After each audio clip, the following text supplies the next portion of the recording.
हो शोधून ठेवते अरे मी. नाही शोधले नाही. अरे ईशा आली आहे ना तिच्या बरोबर खेळत होते. हो आता विक्रम बरोबर पण खेळत होती ती. नाही झोपलीये ती. मी शोधते ना आता. अरे तू किती वाजेपर्यंत येतोय? मी ठेवते ना शोधून. चल बाय. अरे काय आहे? कुठला प्रकार हा? आई अगं भूक लागली आहे. आत्ता पाऊल ठेवलंयस ना घरात? आई मी टीव्ही बघू. नाही अजिबात नाही. आधी हातपाय धुवा, कपडे बदला आणि आरडाओरडा करू नका. इशू झोपली आहे. इशू आली आहे? हो सकाळीच आली. झोपली का? अरे म्हणजे काय? चल तिला उठवूया. नाही तिला झोपेतून उठवायचं नाही. अगं पण आम्हाला तिच्याशी खेळायचंय. लहान मुलांना असं झोपेतून उठवायचं नाही. अगं पण आई आम्हाला खेळायचंय ना तिच्याशी. नाही ती उठल्यानंतर. ईशा अरे इशू उठली. चलो चलो चलो आपण आता मस्त मस्त खेळूया. चलो चलो चलो चलो. झोप झाली बाळा? झाली. अरे वा. बस इशू आता आपण काय खेळायचं? अरे काय खेळायचं काय? आधी तिला दूध वगैरे तर पिऊ दे. आता घालतील दंगा सगळेजण. चल तोपर्यंत आपण हाताने खेळूया. असं ठेव हात. ठेव असं ठेव. अच्छा मला ताई दे.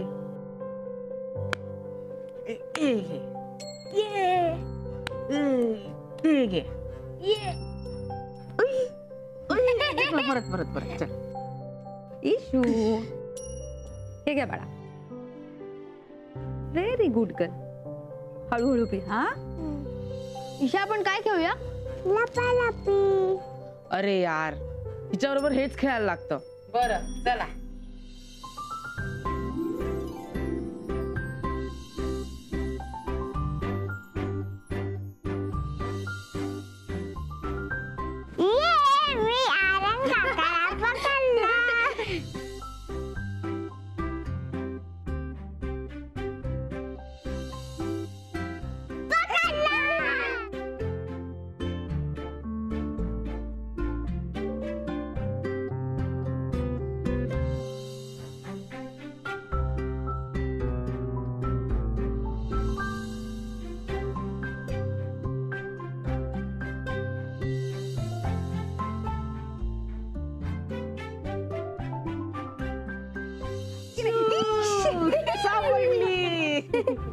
इशू सापडली. चला चला चल इशू बसा इकडे.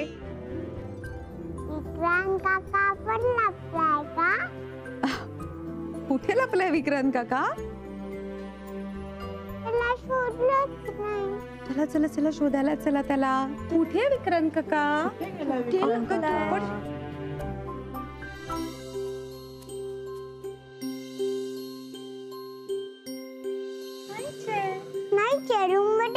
अरे बापले तू बस पाहू इकडे.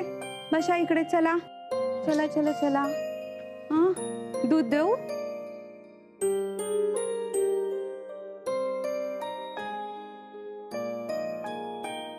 विक्रांत काका कुठे लपलाय?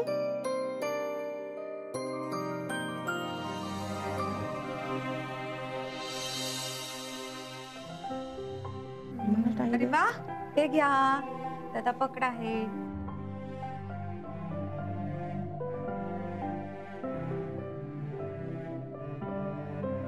अलकाजी गीताजी तुम्हाला माहित आहे विक्रांत काका सापडलाच नाही. अरे बापरे. पण तुम्ही नीट शोधलं का आधी त्याला? हो आम्ही शोधलं. ईशा तू माझ्या बरोबर येशील? आपण शोधूया काकाला. नाही. बाळा विक्रांत काकांना माझ्यासाठी सुद्धा हरवलं.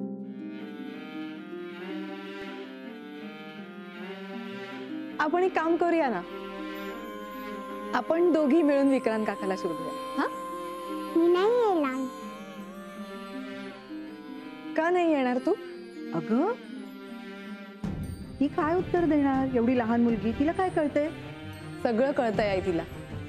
आणि चांगलंच कळतंय. गताई ती लहान आहे. तिला काय कळणार आहे? विक्रांत काका सापडला. तू कुठे लपला होतास? बेटा मी इथेच होतो बाहेर. मम्मा हो बा. बघितलं ताई? आणि तुम्ही म्हणताय की ईशाला काहीच कळत नाही. कोणाजवळ जायचं आणि कोणाजवळ जायचं नाही हे तिला चांगलंच कळतंय की. लहान मुलांना कळतच समोरचा माणूस पाहून की त्याच्याकडे जायचं की नाही जायचं. समजलं? करेक्शन, कळत नाही विक्रांत. ते तिच्या मनात भरवलं गेलं. तुम्ही सगळ्यांनी तिच्या मनात हे भरवलंय. तुम्ही सगळ्यांनी सांगितलंय हिला की मी वाईट आहे म्हणून ती माझ्याजवळ येत नाही. ती तुला तुझ्या जवळ हवी आहे? हो, हवी. अच्छा, मग जेव्हा ती जन्माला आली होती तेव्हा तुला तिचं तोंडही पाहायचं नव्हतं ते का? विक्रांत,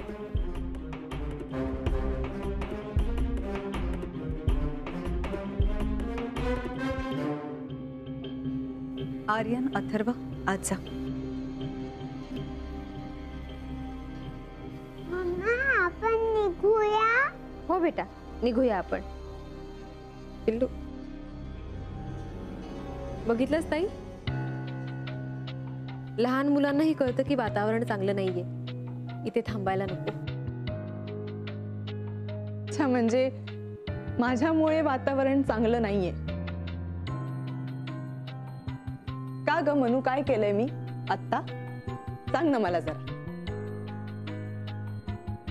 आई, गीता काकी, सांगा मला मी काय केलंय? तुम्ही सुद्धा इकडेच होता ना जेव्हा मी ईशाशी बोलत होते तेव्हा?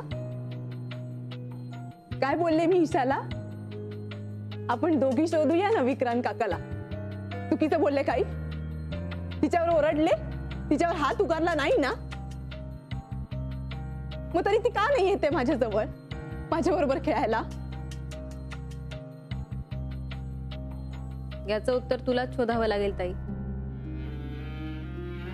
लहान मुलीच्या मनात काय आहे ते आम्ही कसं सांगणार? तुम्ही काय सांगणार म्हणजे? अरे याचं उत्तर तर तुमच्याकडेच आहे, कारण तुम्ही सगळ्यांनीच मिळून तिच्या मनात भरवलंय ना. म्हणूनच ती माझ्या जवळ येत नाही, म्हणूनच ती माझ्या बरोबर खेळत नाही. ती या घरातल्या प्रत्येक माणसाच्या जवळ जाते, त्याच्याबरोबर खेळते. माझ्या जवळ का नाही येत मग? हा, मोनिका, अगं या लहान मुलीसमोर कशाला वाद घालतेस? कशाला आवाज चढवतेस? आणि मी वाद घालतीये? मी तिच्याशी खेळायचं सुद्धा नाही का आता? तिच्यासाठी भांडायचं सुद्धा नाही मी. मग मी काय करायचं? तुम्ही ना कोणीच माझ्या मनाचा विचार करत नाही. मला काय वाटतं याचा विचारच करायचा नाहीये का तुम्हाला? तुला काय वाटतं ते तुझ्या वागण्यातून दिसतंय आम्हाला, कळलं? विक्रांत, प्लीज. गीता आजी, अलका आजी, तुम्हाला माहितीये का, आम्ही ना कधीच ओरडत नाही आणि मोठ्या आवाजाने तर कधीच बोलत नाही. हो ना इशू पिल्लू? हो. मम्मा ही काय चिल्लीये?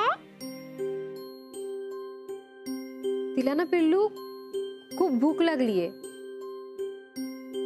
म्हणून अगं तिचं डोकं दुखतंय आणि चिडचिड होतीये. आपण एक काम करूया, आपण घरी जाऊया, मग ती जेवेल आणि तिला बरं वाटेल. तिला त्रास नको द्यायला ना आता. मम्मा ती का नाही जेवली मम्मा? काय ना बेटा, काही जणांना आपल्याला नेमकं काय हवंय तेच कळत नाही, म्हणून त्यांची चिडचिड होते. मग तू तिला हेल्प कर ना मम्मा. हो ग राणी, मी हेल्प करतेच ग. आपण एक काम करू, आपण आधी घरी जाऊ, मग ती जेवेल आणि तिला बरं वाटेल. Okay, no problem. आम्ही निघतो. Bye bye. बाय. चला.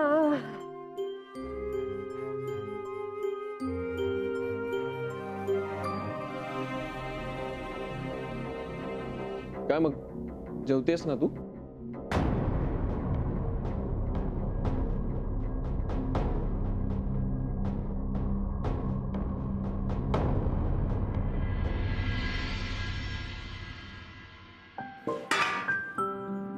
आलीस?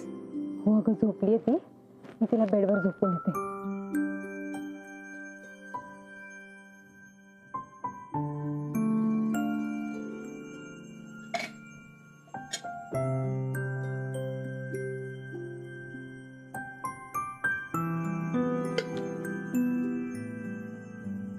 हे काय ईशा झोपली?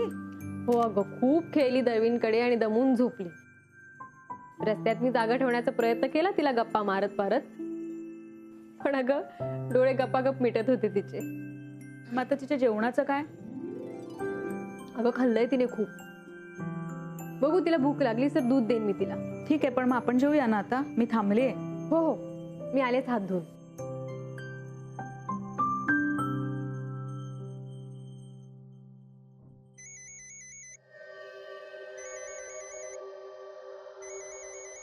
मानसी, हो आले.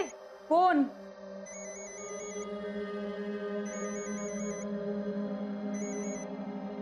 हॅलो.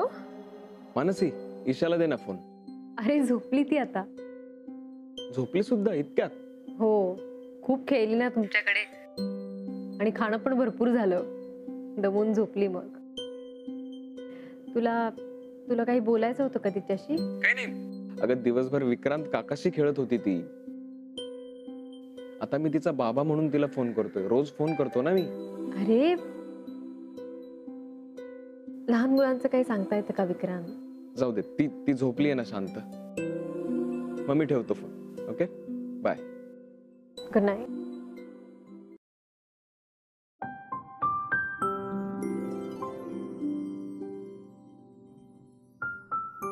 मानसी, चल ना जेवायला. भूक लागली आहे ग. सई तू जेवून घे ना, मला भूक नाहीये. हे असं काय? एवढं सगळं जेवण केलंय त्याचं काय? हे बघ, हा माझा हट्ट समज नाही तर नियम, पण जेवण तयार असेल तर मग मूड नाहीये, भूक नाहीये अशी कारणं चालणार नाही. तर ते फक्त ईशाला माफ आहे. बरं बाई, आले मी. ये. वा.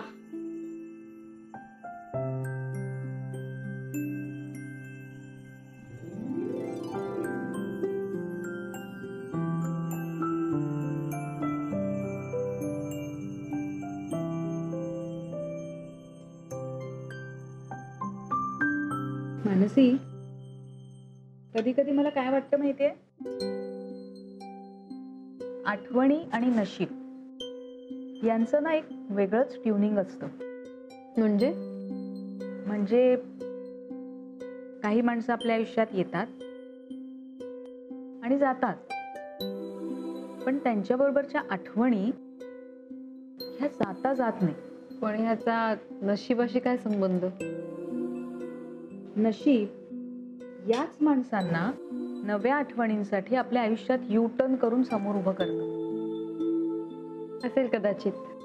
आता विक्रांतच घे ना. म्हणजे जितपत मला माहिती आहे त्याप्रमाणे तू त्याच्यापासून लांब गेली 3 वर्ष. परत आलीस तेव्हा तो डिप्रेशन मध्ये होता, म्हणून तुला गिल्ट आलं. पण आत्ता जे काही चाललंय त्याला तू नशीब म्हणशील नाही तर काय? माहित नाही ग. जे घडतंय ते घडू देतीये. फार इंटरफिअर नाही करत आहे मी. चांगलंय. मला असंच वाटलं म्हणून मी बोलले. तुला बरं कळतं ग यातलं सगळं. काय ग, न कळायला काय झालं? भावना म्हणजे काही लॉ किंवा केमिस्ट्री नाहीये न कळायला. आणि तसं बघितलं तर भावना, नाती हे सगळे धडे प्रत्येकाच्या लाईफ बुक मध्ये असतातच. वा सई, नॉट बॅड. तो हे अनुभवाचे बोलत वाटतं. म्हणजे होता माझा पण एक मित्र कॉलेजात असताना. छान होता, मला आवडायचा, त्यालाही मी आवडायचे.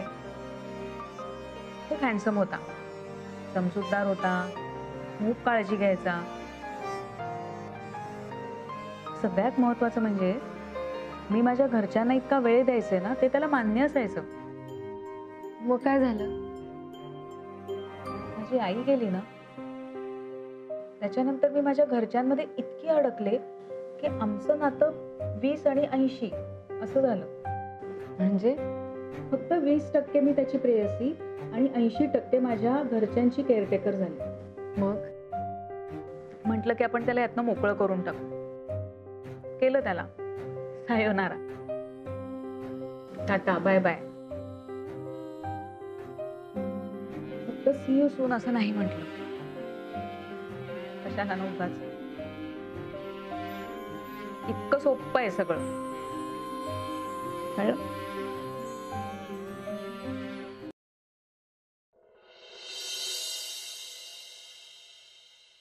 म्हणजे आम्ही सोबत असलो ना, आम्ही एकत्र गाणी गात असतो. ती मला गाणी शिकवते. तिला वेगवेगळे डान्स शिकवलेले असतात शाळेमध्ये, ते सुद्धा ती मला शिकवते. मला फार मजा येते. एकदा तरी ती मला म्हणाली की मला चिट्टी वाजवायला शिकव म्हणून.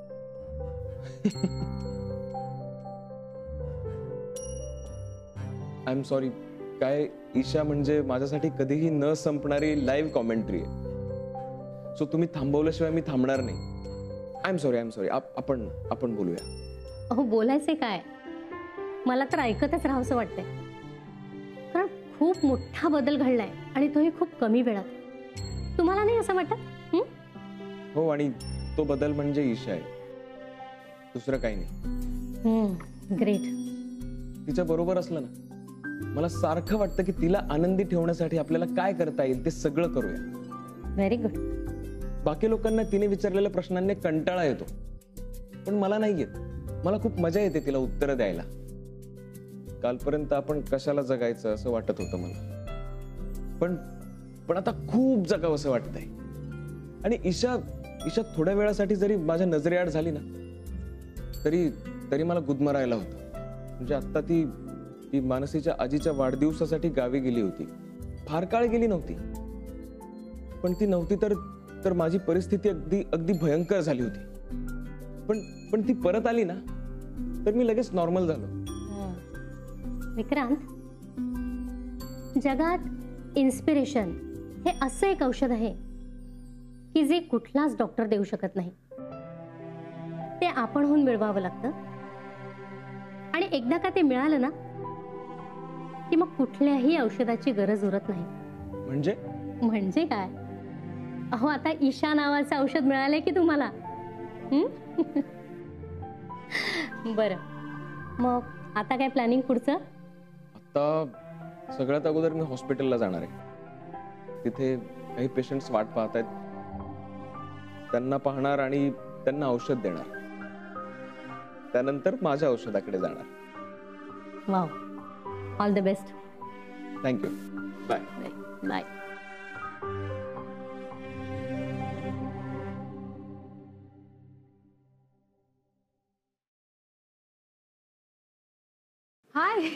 हाय. कसं वाटतंय? कसं वाटतंय तूच सांग. नाहीतर एक काम कर, तू माझ्या डॉक्टरांना विचार, कारण मला आता वेळ नाहीये, खूप उशीर झालाय. मला हॉस्पिटलमध्ये जायचंय, नवे पेशंट्स आहेत, नव्या केसेस आहेत, आणि हे सगळं आटपून मला ईशाला आणायला जायचंय शाळेत. सो मी लगेच निघतो. बरं ऐक विक्रांत, तुझी इतकी गडबड असेल आणि तुझ्या शेड्यूल मध्ये ईशाला पिकअप करणं जमत नसेल तर मी करते. नाही, असं काही नाहीये. ईशा माझी प्रायोरिटी आहे. सो मी तिच्यानुसार सगळं शेड्यूल ऍडजस्ट करून घेतलंय. अरे पण किती धावपळ होईल तुझी. होऊ दे ग. गेले काही महिने मी बसूनच होतो. आता कुठे वेग आलाय. सो थांबावंसच वाटत नाहीये. आणि गंमत माहितीये, ईशामध्ये आणि माझ्यामध्ये लपाछुपीचा खेळ सुरू झालाय. ती माझ्यात लपलेल्या बाबाला शोधते आणि मी तिच्यात लपलेल्या मुलीला. सो एक वेगळाच कॉन्फिडन्स आलाय आता. म्हणजे मी हसायला लागलोय, मन मोकळेपणाने बोलायला लागलोय, गुणगुणायला लागलोय. तिच्यासाठी मी मोनिकाशी भांडायला ये लागलोय. तुला माहितीये, दिवसभर मी विक्रांत असतो, पण रात्री जेव्हा मी तिला फोन करतो ना बाबा म्हणून, तेव्हा मी तिच्या एवढा कधी होतो हे माझं मलाच कळत नाही. आपण एक काम करू विक्रांत, आपण बसून बोलूया. नाही नाही नको, मला ऑलरेडी 5 मिनिट उशीर झालाय. आता आणखी उशीर झाला ना की ती रुसून बसते अशी. सो मी निघतो. बाय. बाय.